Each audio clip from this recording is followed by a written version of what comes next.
आप सुनने जा रहे हैं ओ हेनरी की लिखी कहानी the romance of a busy broker.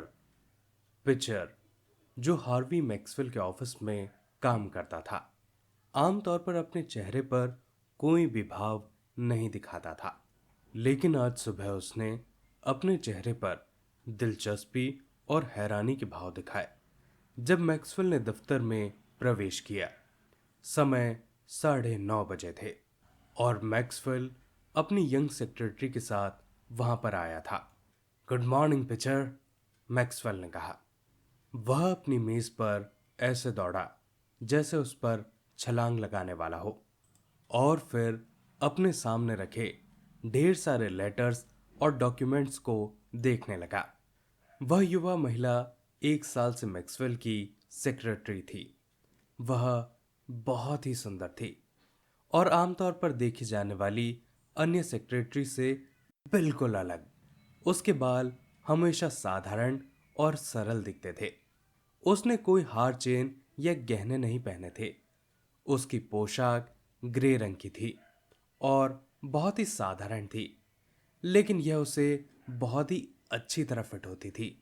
उसकी छोटी सी काली टोपी पर एक सुनहरे हरे रंग वाले पक्षी का पंख लगा हुआ था। आज सुबह वह किसी नरम चमक से घिरी हुई लग रही थी। उसकी आंखों में सपने देखती हुई चमक थी। उसका चेहरा गर्माहट से भरा हुआ था और उसके चेहरे से खुशी झलक रही थी। पिचर ने उसे देखा। उसके मन में एक सवाल था। आज वह कुछ अलग लग रही थी। वह हमेशा की तरह सीधे अपने कमरे में नहीं गई। वह अटकी सी थी, जैसे उसे समझ ही नहीं आ रहा हो कि उसे क्या करना चाहिए। एक बार वह मैक्सवेल की मेज के पास तक गई, इतनी करीब कि वह उसे देख सके। मेज पर बैठा आदमी एक मशीन में बदल चुका था। वह न्यूयॉर्क का एक बिजी ब्रोकर था। क्या बात है, तुम्हें कुछ चाहिए? मैक्सवेल ने संक्षेप में पूछा। उसकी मेज पर कागज ऐसे बिखरे थे जैसे बर्फ की चादर हो। उसकी ग्रे आंखें सेक्रेटरी को ऐसे देख रही थी मानो वह एक और मशीन हो। कुछ नहीं, सचिव ने हल्की मुस्कान के साथ पीछे हटते हुए कहा। मिस्टर पिचर, उसने कहा, क्या मिस्टर मैक्सवेल ने आपसे कल किसी दूसरे सेक्रेटरी के बारे में बात की थी? हाँ, उन्होंने कहा था, पिचर ने जवाब दिया। उन्होंने मुझसे कहा था कि किसी और को ले आना। आज सुबह कई लोग हमसे बात करने आने वाले हैं, लेकिन अब 9:30 बज चुके हैं और अभी तक कोई नहीं आया है। जब तक किसी को काम करने के लिए नहीं रखा जाता, तब तक मैं अच्छी तरह काम करूंगी, युवती ने कहा। फिर वह अपनी मेज की ओर चली गई। उसने हरे पंख वाली टोपी उतारी और हमेशा की तरह रख दी। अगर आपने कभी किसी व्यस्त दिन में न्यूयॉर्क के किसी ब्रोकर को काम करते हुए नहीं देखा, तो आप यह नहीं जानते कि काम पर आदमी कैसे होते हैं। ब्रोकर का हर मिनट काम से भरा होता है और यह दिन हार्वी मैक्सवेल के लिए बहुत ही बिजी था। उसकी मेज के पास एक मशीन लगी थी जिसमें एक लंबा, पतला और अंतहीन कागज बाहर आ रहा था। उस पर व्यापार जगत की खबरें तुरंत प्रकट हो रही थी। लोग उसके ऑफिस में आकर उससे बात करने लगे। कुछ खुश थे, कुछ नहीं, और कुछ जल्दी में थे और कुछ गुस्से से भरे हुए थे। लड़के अंदर बाहर दौड़ते रहे, उसे लेटर देने और तुरंत जवाब लेने के लिए। अब पिक्चर के चेहरे पर जैसे जान आ गई थी। दफ्तर के अन्य लोग भी तूफान में नाविकों की तरह इधर उधर दौड़ रहे थे और व्यापार की दुनिया में तूफान चल रहे थे, खतरनाक तूफान। इन तूफानों की हलचल ब्रोकर के कार्यालय में महसूस की जा रही थी। मैक्सवेल ने अपनी कुर्सी दीवार के पास खिसका दी। अब वह किसी नर्तक की तरह लग रहा था। वह मशीन से टेबल तक, फिर दरवाजे तक और वापस टेबल तक कूद रहा था। इस सारी भागदौड़ के बीच धीरे धीरे उसे महसूस हुआ कि कुछ उसके पास आ गया है। वहां सुनहरे बाल थे, बहुत सारे, सिर पर ऊंचाई तक सजे हुए। उन बालों पर चिड़ियाओं के पंखों से सजी एक बड़ी टोपी थी। गले से लटकती एक लंबी चांदी की चेन थी जो लगभग फर्श की तरफ पहुंच रही थी। और इन सब चीजों के बीच एक युवती खड़ी हुई थी। पिचर उसके पास खड़ा था, उसे समझाने के लिए। सचिव की नौकरी के लिए यह महिला आई है, पिचर ने कहा। मैक्सवेल ने आधा मुड़ते हुए हाथों में लेटर और मशीन से निकले कागज को थामते हुए पूछा, कौन सी नौकरी? सेक्रेटरी की नौकरी, पिचर ने दोहराया। आपने मुझसे कल कहा था कि आज सुबह किसी को बुलाना है। तुम पागल हो गए हो पिचर, मैक्सवेल ने कहा। मैं तुम्हें ऐसी कोई बात क्यों बताऊंगा? मिस लेस्ली एक बेहतरीन सचिव हैं।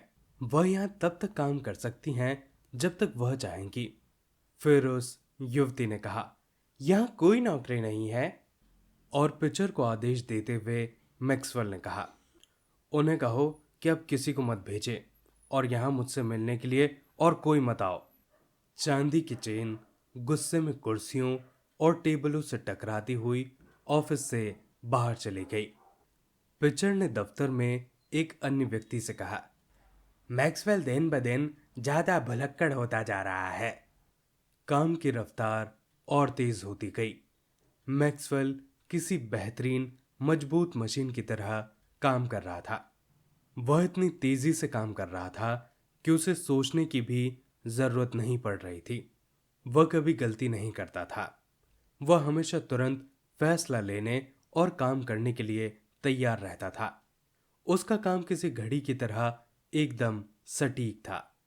यह दुनिया व्यापार की थी, न इंसानी दुनिया और न ही प्रकृति की दुनिया। दोपहर के खाने का समय नजदीक आया तो माहौल थोड़ा शांत हो गया। मैक्सवेल अपनी मेज के पास खड़ा हुआ था, हाथों में कागज पकड़े हुए, और उसके बाल माथे से झूल रहे थे। खिड़की खुली हुई थी क्योंकि मौसम अब गर्म होने लगा था। खिड़की से हल्की सी मीठे फूलों की खुशबू आई। एक पल के लिए ब्रोकर वहीं ठहर गया, बिना हिले डुले। यह खुशबू मिस लेस्ली की थी, केवल उन्हीं की। ऐसा लगा जैसे वह खुशबू उसे वहीं उसके सामने खड़ा कर रही हो। व्यापार की दुनिया छोटी और धुंधली होती जा रही थी और वह अगल बगल के कमरे में थी, बस 20 कदम दूर। मैं इसे अभी कह देता हूं, मैक्सवेल ने आधी आवाज में कहा। मैं अभी उनसे पूछता हूं। पता नहीं मैंने ये पहले क्यों नहीं किया। वह तेजी से दूसरे कमरे में गया और सेक्रेटरी के पास रुक गया। वह उसकी ओर देखकर मुस्कुराई। उसके चेहरे पर हल्की सी लाली आ गई और उसकी आंखें नरम और दयालु थी। मैक्सवेल के हाथ अब भी कागजों से भरे हुए थे।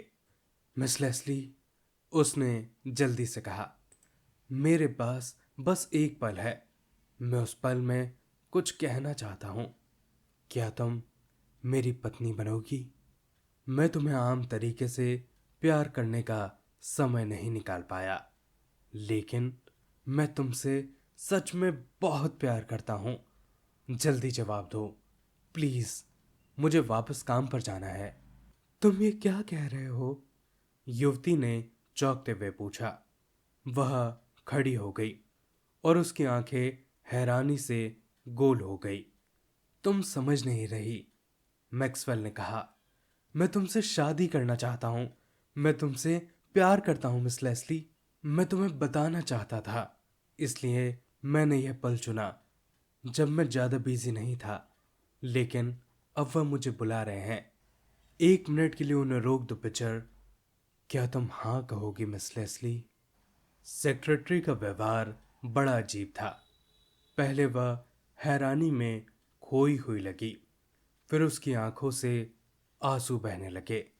और फिर आंसुओं के बीच उसने मुस्कुराते हुए एक हाथ ब्रोकर के गर्दन के चारों ओर डाल दिया।